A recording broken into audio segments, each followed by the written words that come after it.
Amigos do portal piauihoje.com. Estamos iniciando mais um bate-papo com notícia. Eu aqui no comando e meu amigo Roberto John, jornalista e professor. Tudo bem, Roberto? Tudo bem. Preparado? Notícias boas hoje? Boas, e conversar aqui com o deputado líder e futuro vice-presidente da Assembleia. Pois é, eu vou anunciar aqui que hoje nós temos também aqui no nosso bate-papo com notícia convidado especial, deputado Francisco Lima, do PT, futuro vice-presidente da Assembleia Legislativa do Piauí. Boa tarde, deputado. Tudo bem? Boa tarde, Brandão. Boa tarde ao nosso querido professor Roberto John. Boa tarde aos nossos internautas, telespectadores aí do Piauí Hoje, né? Você falou aí, eu queria pedir aos nossos internautas que nos ajudem a fazer o nosso trabalho, né? Curta nossos vídeos, né? E se inscreva no nosso canal. E ative o sininho aí para você não perder nenhum dos nossos episódios. Nós vamos iniciar o nosso bate-papo com notícias hoje, anunciando para segunda-feira o reinício dos trabalhos na Assembleia Legislativa. E aí também quando começa efetivamente o trabalho da nova mesa diretora, ou dos novos diretores da Assembleia. Certo? Na terça-feira serão retomados os trabalhos lá na Câmara Municipal de Teresina. E ainda na segunda-feira serão retomados os trabalhos legislativos lá no Congresso Nacional. Novidades, deputado? Novidade, acho que sempre que a gente volta à Assembleia, ali é um espaço de debate político. Acho que a imprensa sente falta, não é? E a sociedade também. A sociedade gosta da política, apesar de alguns tentar desestimular, mas ela gosta, né? Então, e aguardando novos projetos, novos debates. Tem temas locais, temas nacionais, temas internacionais que vão ajudar a esquentar lá o debate. Você está, na verdade, o que o deputado Lima está falando aqui é o seguinte: em todos os nossos, nós temos aqui os nossos bancos de dados do portal para acompanhar que notícia tem mais acesso, qual o assunto que tem mais interesse. 80% das notícias que tem mais acesso são notícias relacionadas exatamente à política. Eu digo sempre que o piauiense, ele perde são os 12 meses discutindo política, não tem, independente de ano eleitoral. Ele vai num bar, está discutindo política, falando do deputado, do presidente e assim por diante. Eu acho que é um Estado muito politizado, inclusive. Não é à toa que nós lá na independência, na luta pela independência, nós fomos lá fazer o embate ali nas batalhas ali em Parnaíba, Piracuruca, em Oeiras, no Campo Maior, em todo lugar. Então, o povo do Piauí participando ativamente. Agora, deputado, você está assumindo aí, vai ser o primeiro vice-presidente da Assembleia. Muda alguma coisa na sua... Você já era da mesa, já foi líder do governo, né? Agora, a atuação, tem mais alguma novidade? Até segunda, eu continuo aqui, digamos, coordenando, liderando a bancada do Partido dos Trabalhadores e do Solidariedade, né? Então, juntos. A partir de são quantos deputados do PT? São 12 estaduais, não é? Os estaduais, aí tem os aliados. É isso. A bancada mesmo são 14, porque tem mais o Solidariedade. Bom, então é o seguinte, a partir de segunda, como eu vou fazer parte da mesa diretora, eu não posso ser mais o líder da bancada. Então, eu recolho o trem de pouso. Quem vai ser? Nós vamos conversar esses dias, provavelmente na segunda.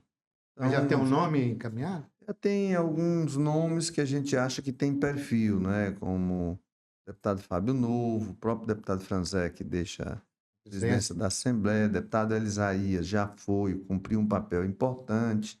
E tem outros nomes, né? Na verdade, tem outros nomes, mas como são membros da mesa diretora, eles também não podem assumir, que é o caso...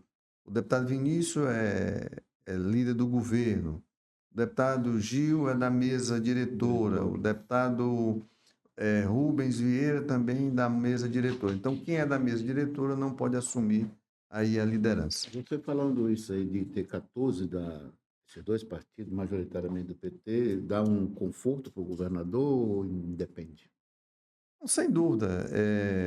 Você tem uma bancada do partido do governador, ou do bloco que integra o partido do governador, que tem 12, então ela já te dá uma boa largada, não é? Então, para você ter uma maioria simples, você precisa de mais 2. Para você ter uma maioria absoluta, você precisa de mais 4, Quatro, né? são 18. Então, isso certamente dá um conforto para o governo. E sem biquinho, não é? Então, gostando ou Ou não, não. mas está ali Agora, participando, votando, quando tem discussão, discute, mas estamos assumindo agora nesse período, é o segundo ano federal, né, e do próprio governador, e tem muitos desafios, né, na sociedade brasileira, com relação à economia, com relação a vários outros aspectos. Isso vocês vão enfrentar isso como? A nível de A relação com o governador, com o governo, a nova mesa diretora da Assembleia é uma mesa aliada, né? Uma mesa já aliada com o governo, não é isso? então, com certeza. Lá atrás nós convergimos para o nome do deputado Franzé, primeira vez que o Partido dos Trabalhadores assume, né? assume a presidência da Assembleia, eleito logo no primeiro momento. E ali o deputado Franzé fez um entendimento ali com pelo menos 60% da Assembleia. E aí depois o MDB retirou o nome com um compromisso de que ele pudesse ser no segundo biênio. Esse foi o entendimento lá com o MDB. Então, acho que o deputado Franzé cumpriu o seu mandato e a sua missão. Então, agora esperamos que o deputado Severo também cumpra isso. Ele é um homem do diálogo, é uma pessoa cumpridora de palavras, é uma pessoa. A Assembleia é uma casa de entendimento, de embates, de debates e de embates, mas de entendimento. Ali não passa nada sem ser no entendimento. Então, que a lealdade dos acordos será cumprida. Eu acredito, eu espero, né? Porque se os acordos que a gente faz não for cumprido, então isso começa a criar um ruído dentre os blocos. Lá são, digamos, dois grandes blocos hoje. É o bloco liderado pelo PT, tem um outro bloco do MDB e tem um bloco da oposição que cada vez fica menor. Menorzinho o bloco do Hoje progressista. são quantos na oposição efetivo? Hoje são 3 só. São 3 efetivamente na oposição, que nem fazem grande oposição, mas só são 3. 3, 4. 4. Então você tem hoje o Wilson, que é um homem de diálogo, não é? Você tem o Gustavo Neiva, não é? Que também funciona. Tem agora o pastor Gessivaldo, que substituiu o vice-prefeito lá, o Jeová Alencar. E quem tem outro? O Bessá. O Bessá, o deputado Bessá. Que não é uma oposição. Uma oposição radical. Não. São diálogos, hein? O Menezes hoje totalmente integrado. O deputado Marden está hoje integrado ao PSD e agora, mais recentemente, a deputada Bárbara e o deputado Dr. Tales, todos já dentro, digamos, alinhado aqui com a base do governo. Então, lá só são 4 os que estão, e todos eles são deputados com um bom nível de diálogo. Teve votações lá e foi mais fácil, trabalhou bem, foi quem estava ali para dar coro, para segurar, foram os deputados da oposição. Nós estamos apresentando o programa Bate-Papo com Notícias, o programa de todo final da tarde aqui do portal piauihoje.com. Pedir aos nossos internautas que ajude a gente a fazer o nosso trabalho aqui, né? Curta os nossos vídeos, se inscreva aí no nosso canal e ative o sininho aí para não perder nenhum episódio. Nós vamos tratar também de outros assuntos que não só política estadual local. Tem algumas coisas aqui que a gente vai ter que tratar no programa de hoje, viu, Alberto? Nós vamos aproveitar a participação do deputado Francisco Lima para ele também nos ajudar comentando, porque são, na verdade, assuntos de interesse geral da população. Falar, antes de começar o segundo bloco aqui, direto, falar da eleição do PT. Tudo preparado para o PED? Tudo em andamento. Tem já um calendário definido, né? 6 ou 7 de julho será o dia da eleição, mas o Diretório Nacional precisa a se reunir para definir alguns detalhes acerca da eleição. A última reunião do Diretório Nacional delegou à Executiva alguns encaminhamentos para compor mesmo o regimento do processo de eleição. Então, mas, de um modo geral, já existe um calendário definido. Eu queria tratar de um assunto aqui. O vereador João Pereira, do PT, seu ligado, né, seu aliado, seu amigo, esteve aqui no portal, esteve aqui no nosso programa no início da semana e falou, defendeu aqui eh, uma articulação, uma colaboração da Câmara com a Prefeitura de Teresina para destravar os problemas da cidade. A sua opinião sobre isso, Roberto? Eu acho que é um avanço, isso é um avanço não só político, como civilizatório, do ponto de vista de que os contrários, dependendo do interesse da sociedade, das situações de problemas, tentem resolver com as suas diferenças e chegar a acordo, a diálogo, chegar a isso. A ideia foi colocada de que existe essa premissa entre os Ele quer a união, né? A união entre da Câmara e a Prefeitura de Teresina para recuperar Teresina. Em alguns pontos que são cruciais, saúde, transporte, outras coisas mais, de não criar, vamos dizer, dificuldades no primeiro momento. Lógico que ele disse que continua com alguns temas, algumas pautas que pode haver alguma convergência ou não. Essa situação, você vê como um parlamentar já experiente, já foi presidente do PT, essa posição, como é que você vê? Bom, primeiro, eu acho que tem coisas que elas são consensuais, independente de posição política. Então, aquilo que já é consenso, então acho que tem que avançar. Tem coisas que não têm entendimento. Por exemplo, essa história da tarifa zero é uma coisa que o governo, que o Partido dos Trabalhadores, na última eleição, apresentou como um caminho a ser construído em 4 anos. Então, o outro candidato disse que não. O governo do Estado apresentou, agora, recentemente, a tarifa zero a nível metropolitano. Então, eu acho que esse é um caminho que, até o momento, não tem entendimento. Então, se não tem entendimento, ele vai para o debate. A sociedade precisa amadurecer para que os gestores se convençam que aquilo é viável. Então, é melhor você ter uma tarifa zero e o subsídio ir para a população, até para aliviar a renda, do que o subsídio ir para as empresas. Então, o subsídio que o município, ou o Estado, ou o governo federal concede para a população, ele se reverte em renda e, consequentemente, em consumo. Quando ele vai para a empresa, ele vai para a concentração de renda, ele vai para outras coisas. Então, acho que isso não tem. Eu estou pegando um exemplo. Mas tu acha que é possível construir, dentro de que você colocou, a construir alguma coisa no diálogo político, mas para chegar a essa coisa de convencimento? Não, eu acho que é possível. O convencimento e o debate com a sociedade. Eu ouvi algumas pessoas dizer assim, olha, mas isso é viável? Passagem de ônibus grátis? É de viável, sim. Se você somar o subsídio, realmente... Não, tem que ter o subsídio. Quem subsidia? O que já é dado para as empresas, se fizer Eu isso... fui a Maricá. Em Maricá. Maricá é um município no estado do Rio de Janeiro, 220 mil habitantes. O prefeito é o Quaquá? É o Quaquá, polêmico Quaquá, não é? Do Partido dos Trabalhadores. Vice-presidente do PT. E lá ele implantou tarifa zero. Então, lá tem a EPT, que é a Empresa Pública de Transporte, que transporta zero. Pelo que eu andei estudando, tem mais cerca de 120 municípios no Brasil que já adotam a tarifa zero.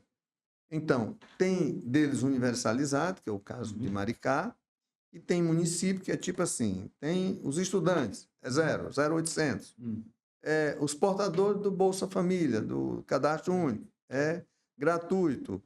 Pessoas com deficiência. Pessoas com deficiência e tal. Ele não é universal, mas ele vai fazendo seletivamente. Quem subsidia isso? O município, o poder público. Então, eu acho que é possível a gente avançar. É um processo de construção. E a sociedade tem que compreender. Aquele recurso que seria gasto em transporte coletivo, ele retorna, sobretudo para as famílias mais carentes, de renda menor, ele retorna para um consumo de alimentos ou de de roupa ou de melhoria habitacional. Então, eu acho que é possível fazer isso. E aí o debate que foi feito de escalonar ou de fazer isso gradual, e acho que isso é viável. Então, eu espero que o prefeito Teresina compreenda isso. Quanto disso? Por que as empresas pararam? Porque não tinha gente para rodar? Era por conta da pandemia? Não, elas não pararam porque houve um desentendimento entre o poder público do prefeito da época e as empresas que recebiam um volume significativo de recursos. Então, e aí as empresas pararam, elas preferiram, digamos, recolher os ônibus do que botar os ônibus para rodar e tal. Então, é uma Ontem questão. nós publicamos aqui no portal Piauí Hoje informação do prefeito Silvio Mendes dizendo que a dívida da Prefeitura de Teresina com as empresas de ônibus, né, chega a 200 milhões de reais. Esse é um dado que ele passou para a gente aqui no portal piauihoje.com. Todas as matérias, todos os assuntos que nós estamos discutindo aqui, eles estão em matérias publicadas no portal Piauí Hoje. Nós estamos apresentando o bate-papo com notícia. Eu queria dar uma mudança rápida aqui, deputado, para dar uma notícia boa para os nossos amigos. Acabo de receber aqui a informação de que a nossa amiga jornalista Eli Lopes Teixeira, uma pessoa que eu conheço há muito tempo, estudamos juntos na Universidade Federal do Piauí, trabalhamos juntos no Diário do Povo, na Meio Norte. Ela está bem melhor, né? O boletim médico acabo de receber aqui, ó. A direção do hospital Unimed Primavera diz o seguinte, atenção, a jornalista Eli Lopes, a paciente Eli Lopes Teixeira permanece internada na UTI do Hospital Unimed Primavera, em Teresina, em um tratamento de um quadro de acidente vascular encefálico isquêmico, o AVC, né, conhecido como AVC. Ela apresenta melhora clínica, está consciente, sem sedação e com respiração espontânea. Respira sem auxílio nenhum de aparelho. Portanto, uma boa notícia para os nossos amigos da imprensa, né? Minha amiga Eli se recuperando. Esse boletim médico é assinado pelo Dr. Igor Danizardi, coordenador clínico da Unidade de Terapia Intensiva do Unimed Primavera, e pelo Dr. Rafael Corrêa Lima, diretor médico do Hospital de Alta Complexidade Unimed Teresina. Então, sucesso aqui, estamos torcendo pela nossa amiga, pela recuperação mais rápida possível, da nossa amiga Eli Lopes. Ali e aos familiares, nosso total apoio, tá certo, Roberto? É isso. O deputado Lima conhece É uma grande jornalista. Então, torcemos aqui pela sua completa recuperação, não é isso? A ideia, a informação é que ela vai estar se recuperando e não terá sequela. Está consciente, conversando. Em breve nós vamos ter melhores notícias ainda. Isso deixa de alerta você, todos nós, não é? Sobre qualquer alteração de pressão, a gente ter cuidado aí com o AVC. Né? Nós entrevistamos aqui o doutor Benjamin Pessoa, Vale, ele falou exatamente dessas coisas do cuidado. E a Eli, uma informação aqui, as mulheres não gostam que a gente dê a idade delas. A menina, ela tem 52 anos de idade. Então, é uma jovem e realmente é sobre esses cuidados que a gente deve ter. Agora, deputado, nós vamos mudar aqui de assunto e dizer o seguinte. O governo federal tem algumas prioridades agora no Congresso Nacional para o primeiro semestre de 2025. Né? Uma das prioridades é tratar da reforma da Previdência, né? Da aposentadoria dos militares. A informação do líder do governo na Câmara dos Deputados, José Guimarães, que trata, né, do assunto. Roberto John. Essa coisa mais antiga, porque vem depois da Segunda Guerra Mundial, quando eles chegaram aqui, de certa forma, desamparados, foi ter criado, aí foi começando quando a Previdência veio, começaram a ver. Então, aí começaram o privilégio. Aí, quando veio o Getúlio já em 45 tentou fazer. Mas, com a ditadura militar, o privilégio realmente se estabeleceu de forma desigual com relação ao conjunto da sociedade brasileira e dos demais trabalhadores, tanto os federais como civis. E aí, como é que você vê isso? Como é que a opinião, deputado? Eu acho que dar o tratamento diferenciado a uma categoria que corre risco, que tem um papel, isso é até compreensível, que faz com professores, com alguns profissionais da saúde, criou-se um mecanismo de insalubridade e tal. O que não pode é exatamente tratar isso como privilégio. Não pode ser, não é porque é um militar, não, de repente tem que fazer ajustes na Previdência, como foi feito agora. Na aposentadoria dos militares foi feito para melhor para eles. E aí, quer dizer, o restante da sociedade paga a conta, e os militares não. Com salários, com tempo, idade, essa série de coisas. Então, acho que é um tema que não é fácil, sobretudo. Vai ter bastante polêmica. Vai ter bastante polêmica. Nós temos um Congresso Nacional conservador, mas é necessário botar o dedo na ferida, como diz a história. Também não é execrar os militares, né? Então, acho que é tratar dentro daquilo que seria razoável, considerando o papel deles para a sociedade e o risco de vida. Então, a minha opinião tem que reformular a Previdência também e a aposentadoria dos militares. O líder do governo na Câmara, o deputado Zé Guimarães, deputado federal do PT do Ceará, disse que o projeto será enviado ao Congresso após as eleições para a presidência da Câmara e do Senado, que ocorre no sábado, né? Segundo o deputado Guimarães, 3 prioridades. Uma primeira, a isenção do imposto de renda para quem ganha até R$5.000. O projeto da reforma da renda dos militares e a PEC 6x1. Esse último tema é mais uma posição pessoal dele. O Zé Guimarães disse que vai trabalhar para derrubar essa história da escala 6x1, que já está em discussão no Congresso e bem avançada, né? As novas relações de trabalho no mundo e o surgimento das novas tecnologias, né? Então, ela trouxe mudanças significativas na sociedade. Então, é cada vez mais cobrado, ou uma tendência maior nos países mais desenvolvidos e nas empresas mais modernizadas, é uma redução, digamos assim, do tempo, um aumento do tempo, eu não diria ocioso, destinado a outras atividades, ao lazer, à cultura, à saúde, ao esporte. Então, eu acho que nós precisamos também trabalhar nessa perspectiva. Tem várias publicações nessa questão das novas relações de trabalho. Então, eu sou favorável a também alterar isso e derrubar essa questão do 6x1 na escala de trabalho. Nós estamos apresentando aqui o programa Bate-Papo com Notícia, o programa do Portal Piauí, hoje, toda final de tarde, né? Então, nós pedimos aos nossos internautas que curtam os nossos vídeos, se inscrevam aí no nosso canal e ativem o sininho para ajudar a gente a fazer o nosso trabalho aqui.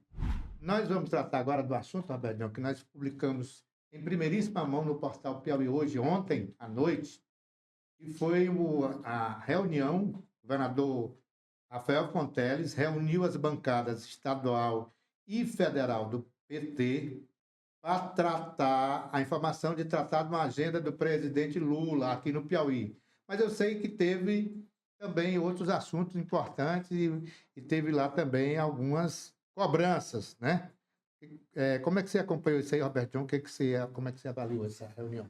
É importante, ela começou em sigilo, né? Mas depois todo mundo até às 6 horas da tarde, todo mundo tem que saber. Mas é importante esse primeiro momento dele ter essa conversa, porque o que está acontecendo tanto no plano nacional com relação ao governo federal, vários problemas que precisa fazer uma concertação nessa história, né?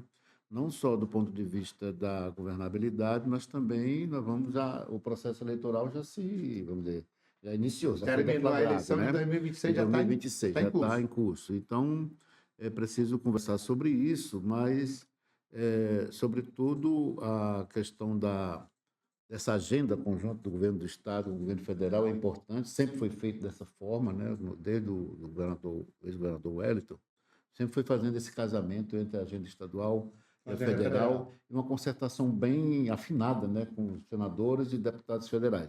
Agora o governador inova querendo que isso seja juntando, inclusive, com os estaduais para ter uma coerência, uma unidade dos programas e das políticas que serão implantadas no Piauí.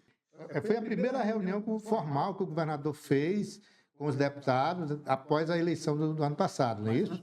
essa é uma prática saudável, né? O executivo, junto com a bancada, a sua bancada no legislativo, ou a bancada de alguns partidos, se reunirem com os nossos líderes maiores, no caso, o governador Rafael e o nosso senador e ministro Wellington Dias. Então, a bancada já tinha se reunido, acho que umas 2 ou 3 vezes, no final, então, no final do ano, desde que passaram as eleições, e coincidindo também com a passada aqui, a passada do governador, do ministro Wellington, por conta até do falecimento do seu sogro e tal, a gente aproveitou, tivemos uma reunião na segunda-feira, a bancada estadual e federal juntas, né? E resolvemos solicitar ao governador e ao ministro essa reunião conjunta. Foi uma reunião muito produtiva, uma parte de análise, uma parte de encaminhamento. Assim, concretamente, o que se tratou de forma mais incisiva? Primeiro, uma conjugação e uma agenda das ações do governo federal e do governo estadual conjunta, e, inclusive, com a participação dos parlamentares estaduais e federais. Não só do PT, mas também de outros partidos que formam a base. Isso é importante. Você potencializa essa ação. O governo federal vem fazendo um grande trabalho. Tinha, pelo menos tem ainda, alguma dificuldade na comunicação, e a dificuldade que muitas vezes os parlamentares ou os interlocutores trazem as ações como força dele, não faz uma liga disso com o governo, né? Com o governo federal. Chega, ninguém sabe, sabe quem é o pai da criança. Então, a história, essa é a primeira, o encaminhamento concreto. Muito bom, né? O segundo encaminhamento concreto é de que 2025 é um ano muito voltado para a ação. Eu costumo dizer que o terceiro ano de um mandato é o melhor que tem, é o mais, digamos assim, produtivo, que dá mais resultados. Portanto, a gente tem que priorizar isso. Por que é o que dá mais resultado? Primeiro, você está tomando conta. O presidente Lula chamou isso de o ano da colheita. O ano da colheita. Depois você vem às eleições municipais, que tumultua o processo, que dá um outro ritmo. Então, o terceiro ano é o ano em que você pode colher os frutos de todas as ações. Então, isso é importante, que as bancadas elas possam estar minimamente afinadas, sobretudo daqueles que são do partido do governador e do presidente, ou da base do governo, para que aquelas ações, de fato, elas sejam dados crédito a quem está fazendo ali. Não é o Minha Casa Minha Vida, é uma coisa isolada, não. Ela é uma ação de um governo. Que a liberação do crédito do Pronaf, ou a duplicação da BR, ou a implantação de um projeto X lá, de um parlamentar de situação ou de oposição, ele é um resultado de uma ação, de um orçamento de um governo. Então, e nós, mais do que quem é oposição, tem a obrigação de levar essa discussão e esse esclarecimento para a sociedade. Então, esse aí é o ponto principal. Juntamos 2 líderes maiores e, a partir daqui, eles nos ouviram e nós ouvimos também análise do cenário nacional, o que está sendo pensado. Também houve as cobranças, né? Sempre tem, né? Não, faz parte, né? A cobrança é um instrumento de pressão, né? Quem não calça o sapato não sabe onde ele aperta. Se o sapato não apertar, você não tem necessidade de botar a meia. Se não falar, também ninguém vai saber. Me diga uma coisa, com relação à reunião, você lembra se tiraram alguns eixos mais precisos sobre essas ações? Não, ou áreas? As áreas não são muito diferenciadas. Por exemplo, o presidente Lula vai vir ao Piauí para falar sobre isso testemunhar, por exemplo, a questão da universalização da educação em tempo integral aqui no Estado. Então, esse é um aspecto importante. O governador Rafael tem dito, nós queremos colocar o Piauí entre os 10 estados mais desenvolvidos do Brasil. Qual era a meta lá atrás do governador? O Wellington era, nós queremos tirar o Piauí dessa situação de atraso. Então, quase 1 milhão de famílias sem energia, quase 1 milhão sem água, 600 mil passando fome. Então, isso aqui foram incluídos. Sem isso, a gente não avança. Agora, eu quero botar no desenvolvimento. Não há desenvolvimento sem educação. E a educação de tempo integral é um caminho, a educação profissional é outro. Então, esse é um eixo importante. A questão da saúde. Então, há de se reconhecer que a estrutura de saúde hoje no Estado ela é uma estrutura infinitamente melhor do que era há 10, 20 anos atrás. Hoje você tem dos 38 hospitais, né, os que estão no interior, que são quase 30, a maioria deles tem especialistas, eles têm raio-x. Média complexidade. Eu fui lá em Esperantina recentemente, foi entregue lá, instalado um tomógrafo de última geração. Quem estava lá em Corrente, ou em São Raimundo Nonato, ou em Parnaíba, tinha que vir a Teresina para fazer um exame, às vezes, de raio-x. Hoje não, hoje você tem condições, você tem equipamentos, você tem profissionais nesses hospitais. Tem outro desafio. E agora chegando a telemedicina. Então, a saúde é outro avanço considerável. A infraestrutura que nós precisamos cuidar da infraestrutura básica. Você imagina uma família viver lá no interior de Baixa Grande do Ribeiro, como eu vi, uma escola a 300 quilômetros da sede do município, não ter energia. Não fica lá. Ela não vai ficar lá. Então, agora nós precisamos discutir energia para a produção. O Piauí hoje está entre os 3 maiores produtores de energia renovável, né, de energia fotovoltaica do Brasil. Mas a rede de distribuição elétrica nossa é muito ruim. Ele consome menos de 20% do que ele produz. Agora, nós precisamos superar a questão da distribuição. Da distribuição, que é muito ruim.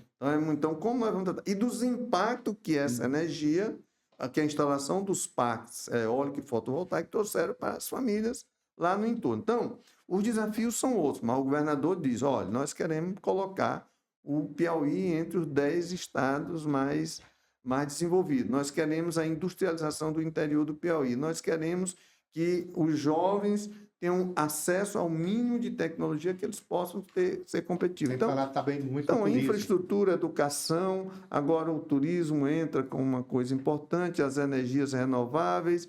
Hidrogênio verde. Aí tem a questão do hidrogênio verde e tal. O Piauí precisa o apoio à agricultura familiar. Ainda tem a rede de proteção aos mais pobres, ainda tem um percentual de pessoas não estão mais na extrema pobreza, mas ainda são muito dependentes. Então, nós precisamos inseri-las em um processo de desenvolvimento econômico, um processo que possa fazer. E tem algumas outras questões. Então, o presidente Lula virá com essa intenção. Agora em fevereiro, né? Agora em fevereiro é a previsão. Já tem a data, deputado?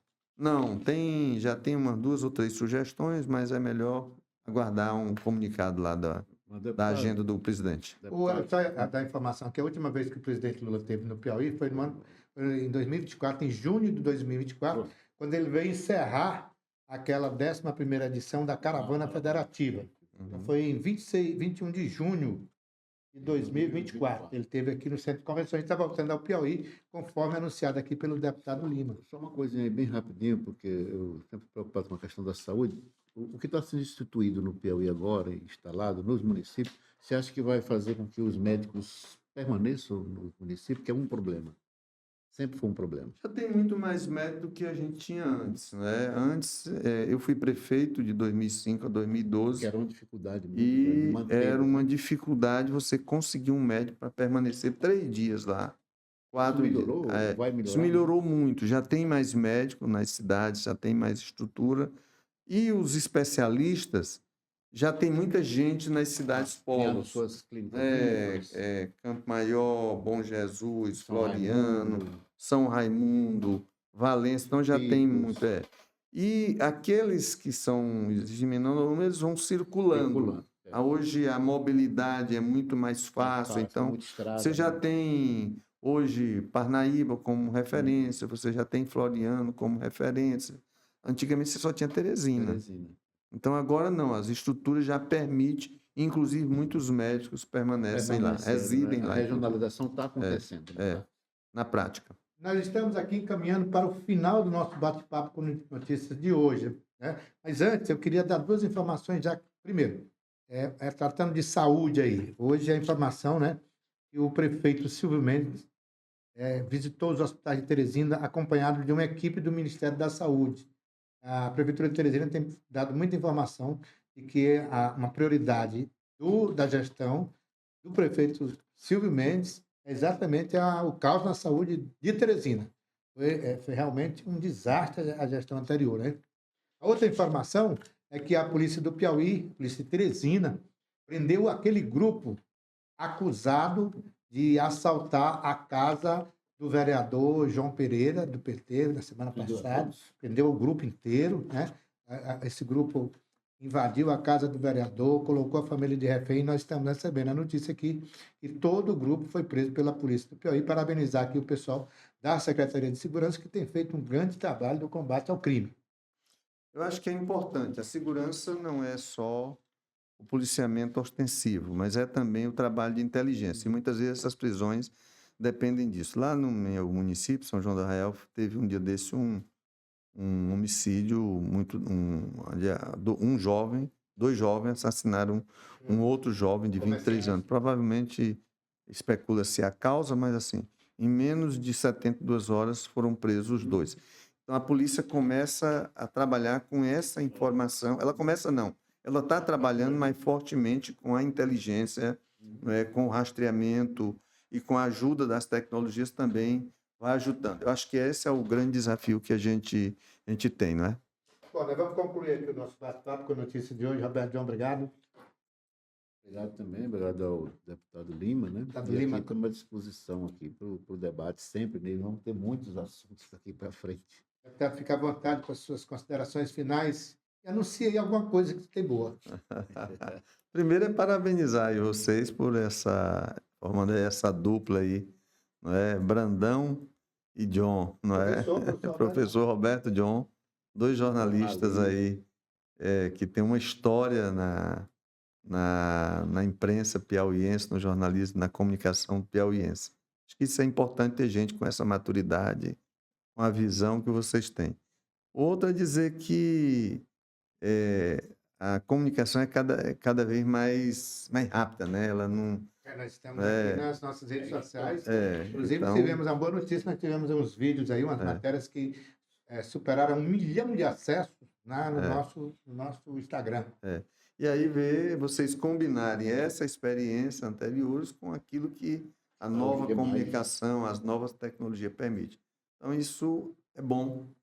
Isso é muito bom. Nós estamos inclusive... Por outro lado, dizer assim, nós estamos aí na expectativa de que, reiniciando os trabalhos na Assembleia, a gente possa também, de fato, ajudar a canalizar mais ações, mais recursos e uma melhoria de vida para a população do nosso estado, não é?